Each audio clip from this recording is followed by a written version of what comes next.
Hello everybody, welcome to another Aeolian Starcraft 2 commentary. I am on a roll today. We're getting things started off with a bang. I want to get as many games in here as I can to really get myself established and built and give you guys a wide breadth of options to listen to. We're mixing it up a little bit with this game. I'm going to go little Terran, little Zerg. Figure we'll go with a little diversity. I apologize if my knowledge is a little bit lacking when it comes to these two. I've played them, but I'm totally a Protoss player. That's what I know. But yeah, we're at another platinum level game.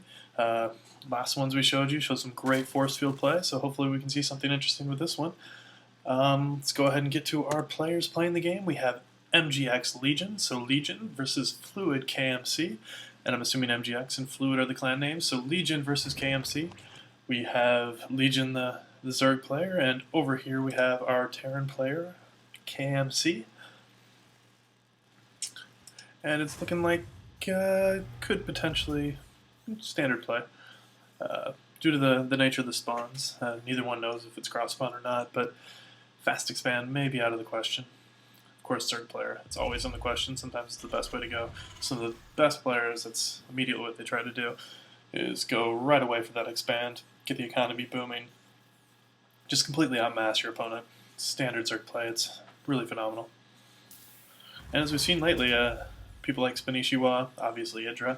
Other the top gamers, they like the heavy macro. They're great at doing it. The Ice Fisher build is notorious, but it takes a certain level of skill in micro to be able to pull that off, because you're vulnerable early, but if you do the right things, you can definitely gain a huge upper hand that's just insurmountable.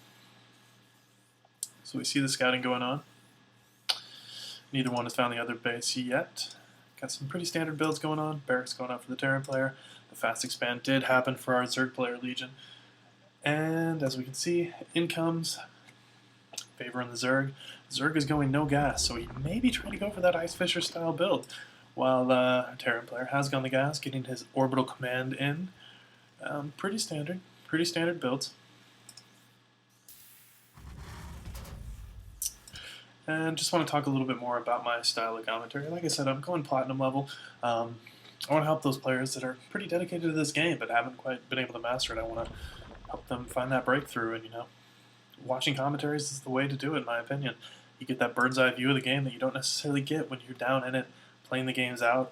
Oh, we have a stealing the hatchery, forcing him into a particular style play. It's a good move. He already knows Terran's going gas, but he wants to make sure he doesn't get double gas, so we can't go any really fast tech plays. But Marine's already on it, so he'll clean that up fairly quickly. It shouldn't affect him too much.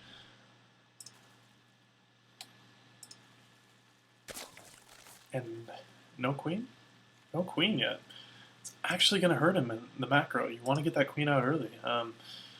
You want the larva. You need the larva. If you're really planning on droning up, you need to be getting that larva out and droning up as hard as you can early. So both players know where each other is, and that was dealt with relatively quickly. I kind of feel like Terran could attack earlier. The lack of a queen means that larva's late. There's the queen. Okay, it's just a little late, from my understanding, but still, it's coming out. It's out there. Throwing up the static defenses. Spanishiwa has definitely pushed this Ice Fisher build, and generally at this level, that's what you find. You find people trying to mirror some of those pro-level builds. It's not always the best way to go, though, because some of the execution that they have, particularly when it comes to scouting and just the ability to micro, is well beyond the level of a platinum level player. But as we can see, he is definitely going that build, getting the static defenses up. Now queens at both bases. Droning up heavy, as you can see. 26 to 20, and this will only expand. I feel like if he got the queens out a little bit earlier, that discrepancy would be a little bit larger and in his favor.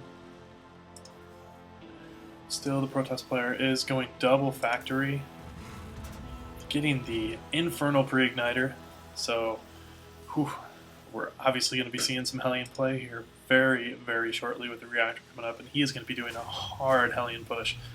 I think this will be effective, and it's a great way to go ahead and then expand afterwards. I think it's a solid move. He has the resources for it.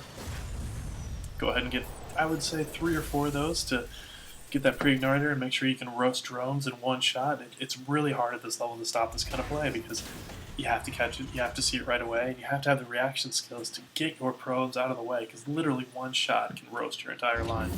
It's such a devastating build. But as we can see, the Zerg is pushing out with some Zerglings. I don't quite know what he's looking to do with this. It's not going to be effective, and if he's looking to scout, he should really only send one or two.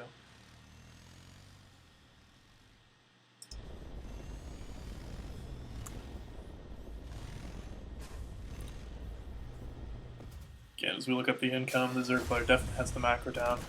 The Hellion with the pre-igniter is now revealed, and obviously the Zerg is going to have to adjust after seeing that. So now would be a great time to push with those Hellions. He needs to get out there because they've been revealed. It's time to go make them do some damage. As you can see, Queen's coming down, looking to put up the static defenses. I don't know though. I mean, he could potentially do a run by into the main up top, right in through there. Be a good move, but he's hesitating. The Watchtower, he sees nothing, so he's gonna go ahead and push this one in. So we slide on down here. Sorry for the camera work there. Denied, quickly denied, and he should not be sticking around for that. He needs to get those Hellions out of there. He could do a run by into the main, but that little bit of hesitation is going to stop it. It's going to allow for the block, and those Hellions are absolutely deflected. Not really useful at all. They are going to have to return home. So good hold there by the Zerg, good hold. As you can see, in that time, the Terran player did expand, which I think is really the purpose behind that, is to put the pressure on the Zerg, keep the Zerg from doing a triple expand, or get his third base up, and allow some time to even out the economies, get the Terran player rolling.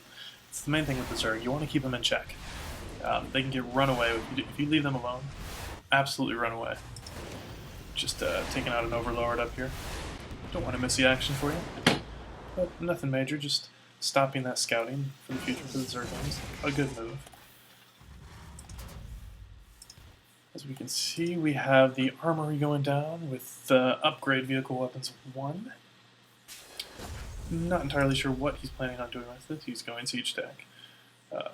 It's a good move. Siege tank is such a difficult play, especially as they start to mass up in numbers and slowly move out towards your base. It's really hard to stop. Get the right amount of Marines to stop the aerial units, and it can be an extremely effective build. The Zerg appears to possibly be looking for a third base. I don't know why he broke down those backdoor rocks, other than to have a quicker route in. Be interesting to see what the Zerg is going to do here. He has a Rotorn up, he has his Spire up. I would imagine he's going to be going Muta. Let's check our production tab here.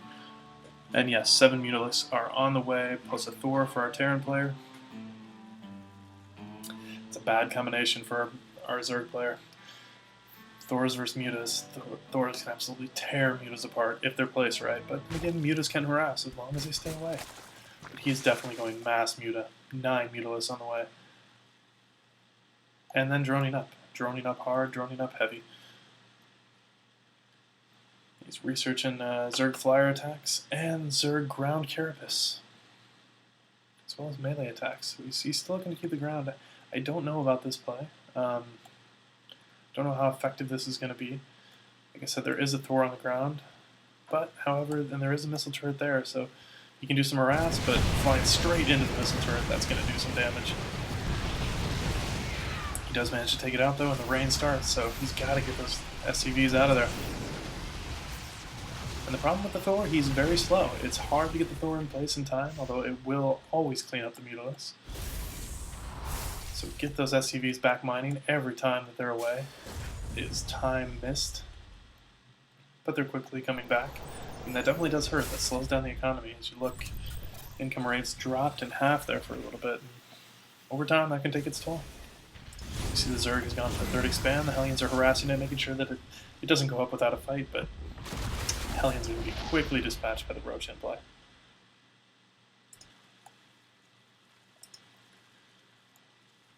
And back to our production tab, you can see Flyer tax is almost ready. He's still going mutas. Heavy Thors on the way. I like the Thor play. The only problem is they are a bit slow, but he does have to go with the amount of mutalisks that our Zerg player Legion is massing. Thor is a very solid counter to that.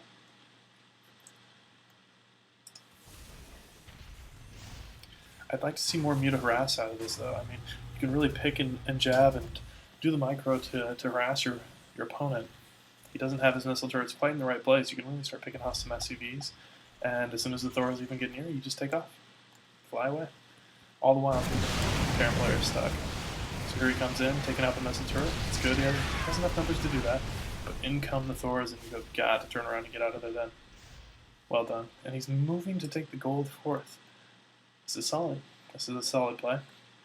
His economy is already rolling well ahead of the Terrans, and he's just looking to macro up. He's looking to keep the Terran player contained, macro up, outmass, out-unit, which is what the Zerg is known to do. And to be honest, with the Terran player in this position right now, he's hurting. He's looking like he is in bad shape. As you can see, 56 drones to 35, big economy discrepancy. 3 Thors, 4 siege tanks, 8 marines versus 17 roaches and 18 mutas. It's only going to get worse from here, unless he can do some kind of play.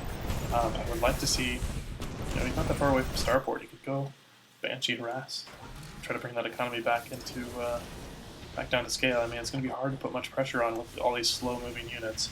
It can be done, but it leaves you very vulnerable. Also, I like from the Zerg player the Overlord placement. It's a good idea to just get as many things out as you can on every expansion, so you know exactly what your opponent's doing, what their economy's like. You're never caught off guard. It's a huge advantage to the Zerg player, and I don't feel enough Zerg players to actually do this.